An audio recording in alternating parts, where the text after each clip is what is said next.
This is Social Science Bites with me, Nigel Warburton. And me, David Edmonds. Social Science Bites is a series of interviews with leading social scientists, made in association with SAGE.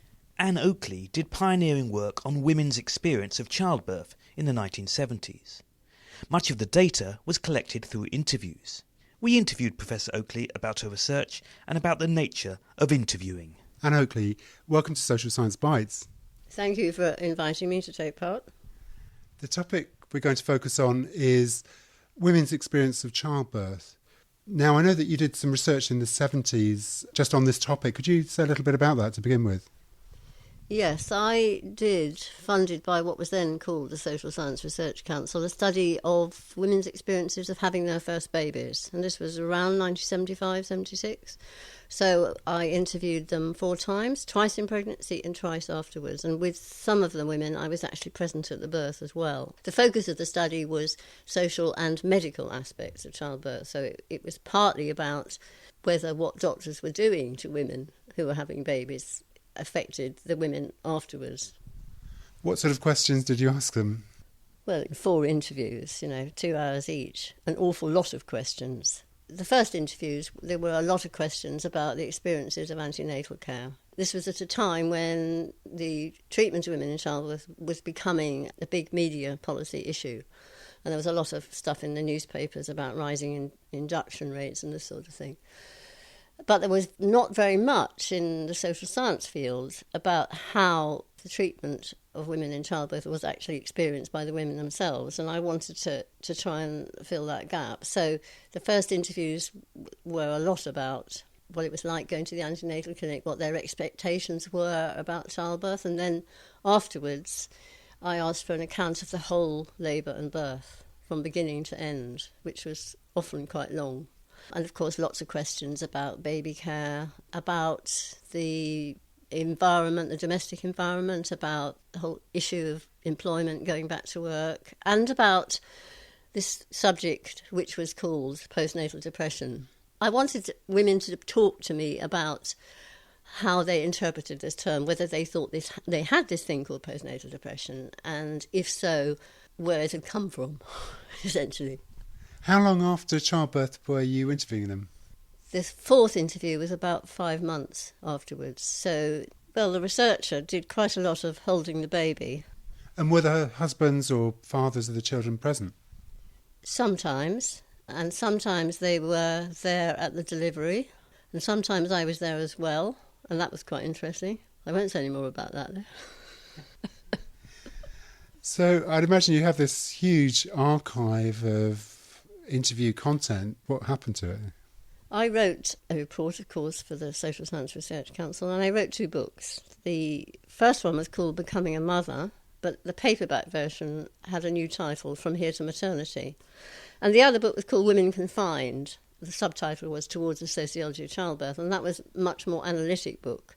It was looking at kind of models of postnatal depression and then looking at the interview data and seeing how the existing explanatory models fitted the women's accounts, which they didn't very well. What was the existing understanding of postnatal depression that you were providing evidence that undermined? There were really 2 explanations in the medical literature at the time. One of them was that something had gone wrong with the women's bodies as machines. Something had gone wrong hormonally. I mean, that explanation is still around. And the other one was deficient femininity, and that came from the kind of psychoanalytic domain. But what I found most interesting was talking to many of the women. Their accounts of postnatal depression were not accounts of depression. They were accounts of exhaustion, sleep deprivation, the shock of being precipitated into a new occupation, a mother without often any kind of previous training, exposure to surgery, to institutionalisation in hospital, and all these things we know are stressful for human beings. So you didn't need to have any special explanations of women as women. You just needed to understand that childbirth is a human life event and it can have these kinds of consequences. I can imagine that's true for many women, but surely there must be some women for whom physiological hormonal changes do trigger events of depression. Yeah, I think so. And I think there were 2 or 3 women in these 55 who fell in that category. But I don't remember the figures now, but something like 40-50% or more said that they had been labelled as having postnatal depression. And then when probed, okay, so what did it feel like? Then you got an account of, I hadn't slept for 4 nights.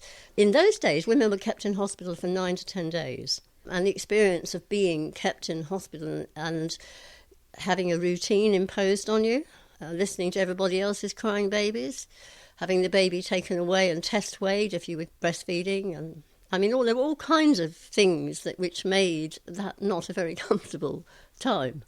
So did your research feed into policy at that point? I'm not sure it fed into policy at that point, but it has been subsequently said that research, and there was other research happening around that time, actually did draw attention to the fact that we need to listen to the recipients of maternity care. We need to understand what it's like from the mother's point of view. And it was the beginning of a period in which maternity care policy did become more sensitive to issues like this and issues of choice and so on. I'm intrigued to know what inspired you to research this topic in the first place. Was it your own experience of motherhood, for instance? Well, I always say that in the vast majority of cases, the choice of research topic among social scientists reflects a mixture of the personal and the professional. And of course, yes, I was interested because I had by then, actually I had my 3rd child during the project. But the intellectual origin of the project was in my previous research, which had been looking at women's experiences of housework and in asking questions about how gender worked in the home. What I was getting was a picture that the point at which women's lives really changed was not marriage, partnership, but actually the birth of the first child. After that, it became much more difficult to manage an equal partnership, and I think that is still true today. Now, I know you've returned to this research. It's really interesting that you've gone back to research you did in the 70s and re-interviewed some of the women who you interviewed in the first study. Could you say how you actually tracked these people down and what the motivation was? Well, first of all, I did most of the first study as a sort of sole researcher, but the follow-up study, I've done this with a team of other researchers here at the Social Science Research Unit. Of the original 55 women who were interviewed in the 70s, we have found 36 to interview. The finding has involved quite a lot of detective work, going through, first of all, the NHS tracing system, but also using other means of locating women. And one of the irritating things about women is their habit of changing their names.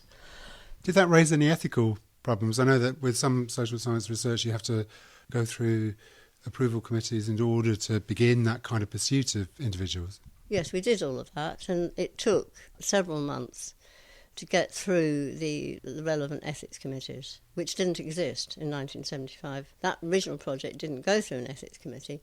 I simply wrote to a consultant at the local hospital and said, I want to do this study. And I went to see him. He said yes, and then I had access to the medical records. That would not happen. Quite rightly so, it wouldn't happen now. I think it was outrageous, really. But of course, I know I behaved ethically, but not everybody would. So one of the problems this time round was the ethics committee said, where are the original consent forms? And I said, we didn't have consent forms in 1975. And there was kind of a long silence while they took on board this information and worked out what to do about it. And some of the ways that it was possible to relocate the women involved finding their children, adult children, on Facebook and grappling with the question, is it ethical to contact somebody through that kind of route? So once you tracked them down, were they amazed that you wanted to speak to them again? They were amazed. Most of them, I think, were really, really pleased. They've been very welcoming, meeting me at stations, inviting me to stay, providing meals, talking about everything. It's a very, kind of heartwarming experience. But some people, when recontacted, who really did not want to be taken back to that time, and who said so. In 1 or 2 cases, we were able to change their minds, ethically, of course. But, of course, people have the right to say no. They don't want to go back and talk about that again. And what is it that you're examining? Is it their recollections now of that first few months of childbirth, or is it what happened subsequently?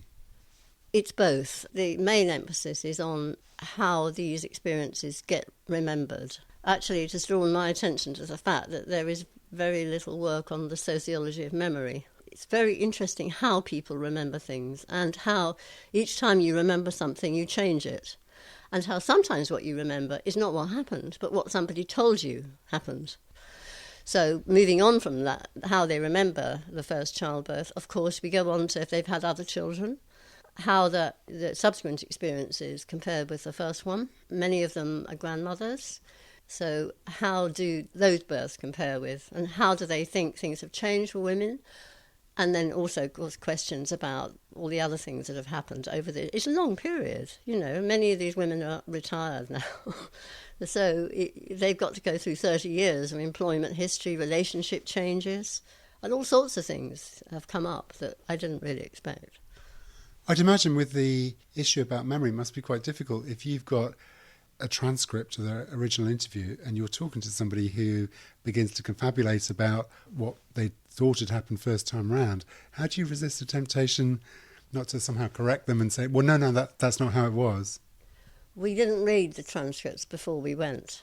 But of course, the fact that I had done the interviews that I was redoing, I couldn't cut out my own memory. For example, I remember going to see one woman, and we had lunch after the interview in her house, and her husband was there, and he said, "Nice to meet you again." And she said to me, "Where did you two meet before?"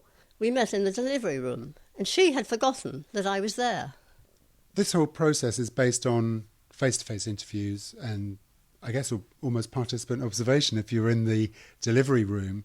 There must have been special problems about that. I mean, it's an unusual kind of interview situation where something quite potentially traumatic, certainly life-changing has just happened to somebody or is happening to somebody. Were there special considerations about the interviewing?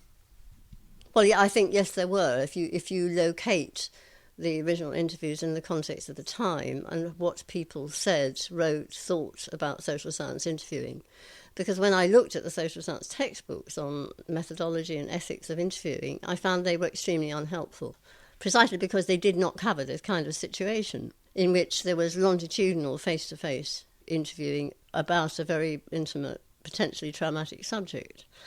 For example, one of the things that textbooks said was the interviewer is a sort of mechanical data gatherer, and it was usually a he in the textbooks, doesn't give away any information about himself. And the example that I quote from Here to Maternity that really sort of drove this point home was a woman that I interviewed who, at the end of the second interview, just before the baby was due to be born, she said to me, "Now, could I ask you a question?" And I said, "Yes." And she said, "Can you tell me which hole the baby comes out of?" Now, if I had been going by the social science textbooks, I would have said, well, you should ask your doctor that. But how could you not answer the question? I mean, that is an extreme example, but I got lots of questions. If you expect somebody to talk about themselves and their experiences, don't you have an ethical obligation, to be prepared for that to be an interaction, rather than I'm the questioner and you're the answerer? It doesn't work. It doesn't work like that. It's not the way things happen. Given that you were moving away from conventional social science interviewing technique to some degree by revealing things about yourself and interacting in a certain way with the people you're interviewing, did you feel tempted to disguise that fact when you came to write up your report? Well, I think probably the report for the Social Science Research Council didn't pay a lot of attention to this, but I was going to say I have always felt that researchers have an obligation to write up the research as they did it and not a kind of sanitised account. But probably that was the beginning. The 70s was at the beginning of my realisation that this is what you should do. And lots of researchers didn't do it. And consequently what they wrote were accounts that were essentially unbelievable. If you put yourself in the researcher's shoes and think, how on earth did they do that? It's certainly in the From Here to Maternity book, there's a chapter on being researched, in quotes, which has got some of the women's questions and some of the issues about this kind of interviewing. And then a colleague of mine, Helen Roberts, was writing a book on feminist research, and she asked me to write a chapter about interviewing women, which I did. And that chapter of my publications is the most quoted. And it caused quite a sort of degree of controversy in amongst feminist social scientists. It's kind of complicated, but there's a class issue in there. You know, I was a white middle class woman. So how did my biography impact on the data that I was getting? It started a debate, which is very good. The point of these things is not to close a debate, but to open a debate. If the alternative was to be completely neutral, you would still reveal your class. It's not as if you can hide that. So having got a bit of distance on what you were doing in the 70s, would you have gone about it differently today if you began that research today? I don't think so, though perhaps I would be more sensitive to this issue about the boundary between a professional research relationship and a friendship. Purely from the kind of research point of view, I remember thinking sometimes when I came away from an interview, I really enjoyed that, and I learnt to mistrust that. If I enjoyed the interview, I wasn't attending properly to the questions, and I was anticipating replies too much, rather than extracting them, waiting for them. Well, there was no guidance. I mean, I really felt as though I was kind of on my own here. Now, some social scientists see their work as very much in the same spectrum as harder sciences, as some people put it, that they are collecting data in an objective way. But it seems to me that a lot of what you've done, the fact that it was you doing it, will have affected the kind of data that you actually collected. I think that's true, whoever the scientist is and whatever the data are. I think if people, including laboratory scientists, are honest about how they collect data and where their personal experiences come in, there's much more of a link. In fact, there's a whole literature, mainly by feminist scientists, about hard science and how it's not quite as hard as people pretend.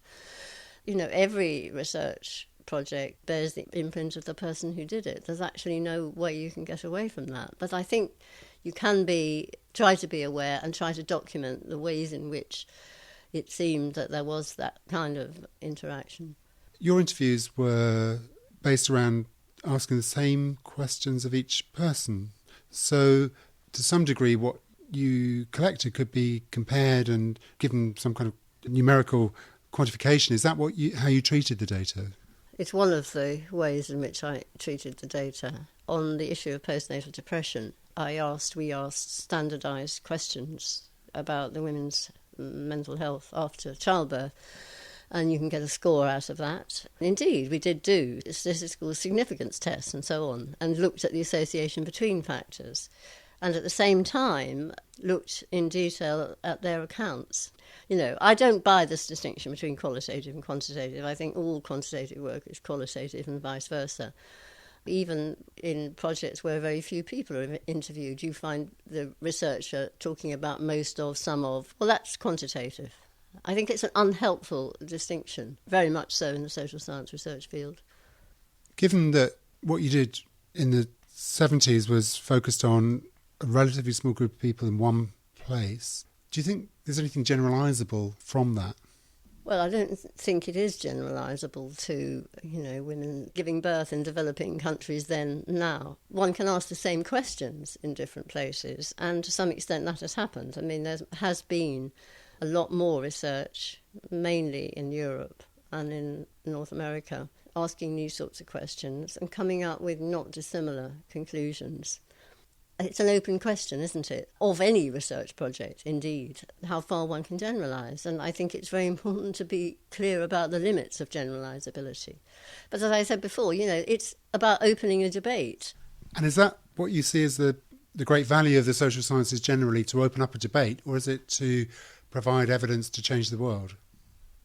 Both, of course. I am in this business not to change the world, and that's too ambitious, but to produce evidence which is relevant to policy making and to practice, so that the ultimate aim being to actually improve people's lives. For me, the point of it all is not to theorise in an armchair kind of way. It's about having some kind of practical impact. And sometimes you have that by opening a debate, by making people argue, and by highlighting an issue like the treatment of women in childbirth that was not regarded as an issue before. Ann Oakley, thank you very much. Thank you. This podcast is made in association with SAGE. Transcripts of the interviews are available at www.socialsciencebites.com.